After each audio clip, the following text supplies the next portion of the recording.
logika kalau ada kasus seperti itu. Saya tentu tadi berharap presiden, kok saya nggak salah gitu loh. Tuh udah kalah juga, kenapa saya masih masuk ke dalam tahanan? Kan bisa hukuman pencobaan supaya saya selesai Oktober kan. Ya udah saya kasih ke Anies kok, dia datang juga saya terima dengan baik-baik kan. Tapi ternyata analisa timnya mereka itu, saya masih masuk. Dan gawatnya tuntutan ke saya kan bukan tuntutan 5 tahun loh, banyak orang salah paham loh. Kalau secara hukum dituntut di bawah 5 tahun, dan dari awal tidak ditahan, begitu saya naik banding, saya nggak bisa ditahan loh. Saya tetap kerja sebagai gubernur sampai Oktober kan. Makanya hakim begitu lihat itu tuntutan 4 tahun dari jaksa, diputusin pakai 5 tahun, supaya saya langsung bisa dikurung. Nah, Pak Jokowi waktu itu ke Papua, kok saya nggak tahu kayak gitu. Ya saya paham lah, secara politik, timnya dalam ini menganggap kalau saya tidak dikorbankan, Pak Jokowi bisa nggak kepilih. Hanya Ibu Mega yang keberatan berjam-jam. Yang ceritanya Pak Tito sama saya. Pak Tito lobby sana lobby sini nih. Maksudnya Pak BG semua untuk meyakinkan Ibu Mega. Ibu Mega nggak terima. Saya harus dikurung gitu loh. Mereka ketika di dalam tahanan, Ibu Mega sekarang tanya, temanmu sudah datang belum? Sahabatmu sudah datang jenguk belum? Saya bilang belum Bu. Nanti saya akan suruh datang. Pak Ahok sudah berkorban kok masih nggak dijenguk gitu loh. Jadi memang ada pembiaran karena demi untuk kepentingan lebih besar. Dan saya pertama nggak bisa terima. Tapi kemudian saya belajar kan. Kok kita marah? Sesek.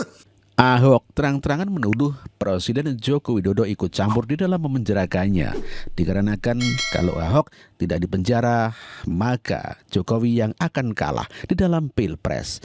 Inilah pengakuan Basuki Cahayapurnama alias Ahok. Padahal yang ingin memenjarakannya adalah Yusuf Kala. Jumat malam, Istana membuka pintu bagi perwakilan pengunjuk rasa. Kesepakatan pun tercapai. Kesimpulannya ialah dalam hal soal saudara Ahok, kita akan laksanakan dengan hukum yang tegas dan cepat, dan oleh Pak Kapolri janjikan selesai dalam 2 minggu pelaksanaan hukum yang cepat itu, sehingga semuanya berjalan sesuai aturan tapi dengan tegas. Ya, itu aja.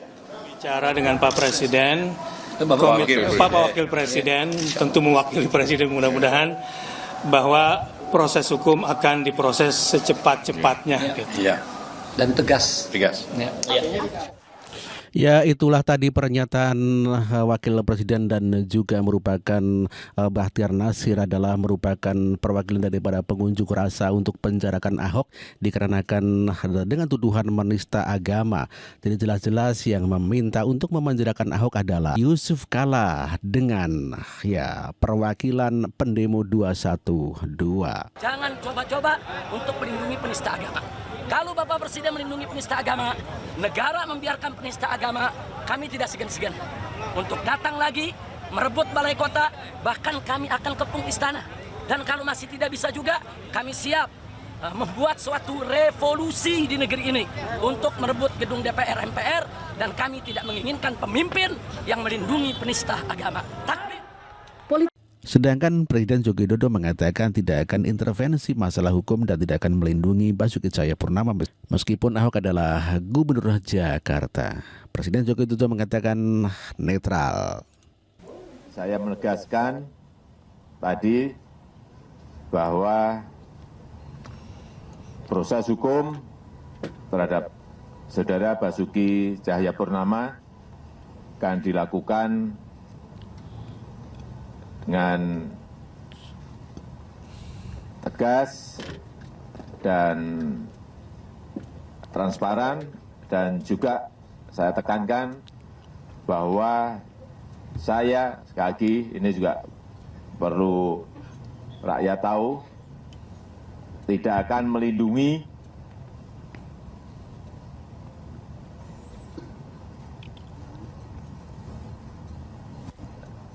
Saudara Basuki Cahayapurnama karena sudah masuk pada proses hukum. Banyak menerima pengaduan dari berbagai kalangan masyarakat mengenai kehebohan yang ditimbulkan oleh Gubernur Jakarta aktif sekarang. Dan pernyataan yang dikeluarkannya itu dengan pakaian dinas dan sedang berdinas yang dibiayai oleh uang rakyat. Maka banyak pengaduan-pengaduan seperti itu.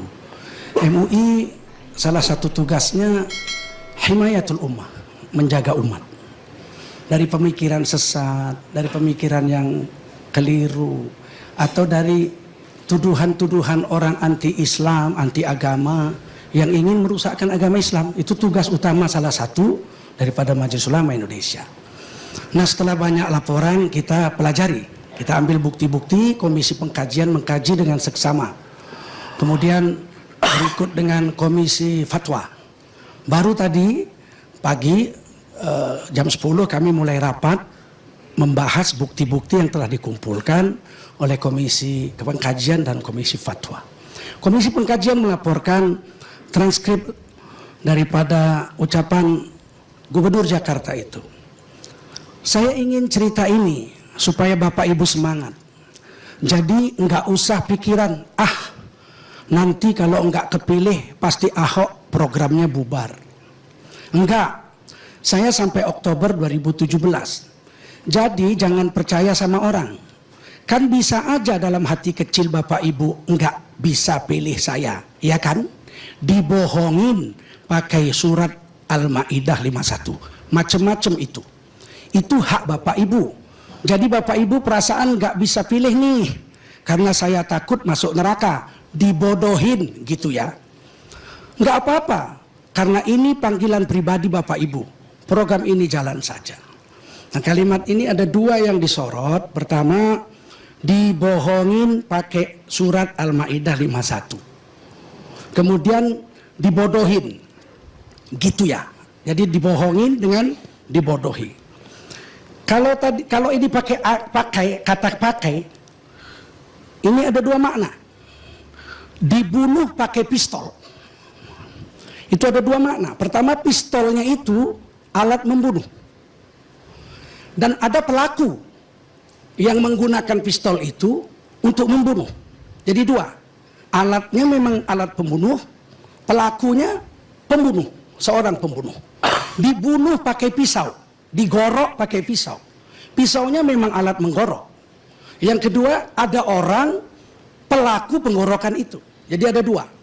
Nah, oleh karena itu Majelis Ulama memandang dikatakan dibohongin pakai surat Al-Maidah 51, maka berarti ada dua konsekuensi hukum yang harus dipikul oleh saudara Gubernur Jakarta, DKI Jakarta. Pertama, dia menuduh bahwa surat Al-Maidah 51 itu alat melakukan kebohongan. Yang kedua, ulama-ulama yang mengajarkan surah Al-Maidah 51 kepada umat Islam itu adalah pembohong. Ya, itulah Majelis Ulama Indonesia almarhum Tengku Zulkarnain yang menegaskan bahwa Ahok yang mengatakan jangan mau dibohongi pakai surat Al-Maidah, ini menjadikan ada dua sasaran. Itulah pernyataan daripada almarhum Tengku Zulkarnain, merupakan ketua MUI. Dia mengatakan bahwa Ahok melanggar hukum karena menggunakan surat Al-Maidah sebagai alat untuk membohongi. Dan itulah kenyataannya terjadi kegaduhan nasional. Bapak Ibu juga nggak usah khawatir, ini pemilihan kan dimajuin. Jadi kalau saya tidak terpilih pun Bapak Ibu, saya berhentinya Oktober 2017. Jadi kalau program ini kita jalankan dengan baik pun, Bapak Ibu masih sempat panen sama saya. Sekalipun saya tidak terpilih jadi gubernur. Jadi saya ingin cerita ini supaya Bapak Ibu semangat. Jadi nggak usah pikiran, nanti kalau nggak kepilih, pasti Ahok programnya bubar. Enggak, saya sampai Oktober 2017. Jadi jangan percaya sama orang, kan bisa aja dalam hati kecil Bapak Ibu nggak bisa pilih saya. Ya kan, dibohongin pakai surat Al-Maidah 51 macam-macam itu. Itu hak Bapak Ibu. Ya. Jadi kalau Bapak Ibu perasaan nggak bisa pilih nih, karena saya takut masuk neraka, dibodohin gitu ya, nggak apa-apa. Karena ini kan panggilan pribadi Bapak Ibu. Program ini jalan saja. Ya, jadi Bapak Ibu nggak usah merasa nggak enak. Dalam nuraninya nggak bisa pilih Ahok. Nggak suka sama Ahok nih. Tapi programnya Gue kalau terima, gue nggak enak dong sama dia, utang budi jangan. Kalau bapak ibu punya perasaan nggak enak, nanti mati pelan-pelan, kena stroke. Itulah memang ceplas-ceplos Ahok ya, begitu ngomong nanti matilah gitu dan sebagainya ya, termasuk mengucapkan dibohongi. Itu emang benar ya, dibohongi pakai Al-Maidah dan ditakut-takuti gitu ya.